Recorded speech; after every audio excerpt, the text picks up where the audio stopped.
ఈ రిషికొండ భవనాల నిర్మాణాలు జరిగిన తీరే కాదు, టైం పీరియడే కాదు, ఖర్చు కూడా చాలా తక్కువ. ఆన్ యావరేజ్ 6 నుంచి 7,000 అయిందేమో ఎస్ఎఫ్టీ కాస్ట్.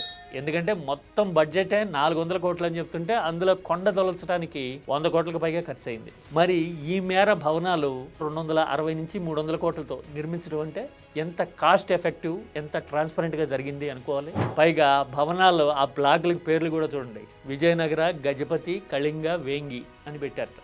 అంటే ఉత్తరాంధ్ర సంస్కృతి, ఇక్కడ వేంగి అంటే ఇప్పటి ఏలూరు సమీపంలో ఉండే నాటి రాజధాని. అంటే చరిత్ర సంస్కృతి ప్రతిబింబించేలాగా బ్యాలెన్స్ ఉండేలాగా కట్టారు. అంతేగాని మాకు నచ్చిన ప్రాంతంలో, మా ప్రయోజనాలు ఉన్న ప్రాంతంలో మా ఇష్టం వచ్చినట్టుగా కట్టుకుంటాము అని చెప్పలా. అర్థమవుతుంది కదా.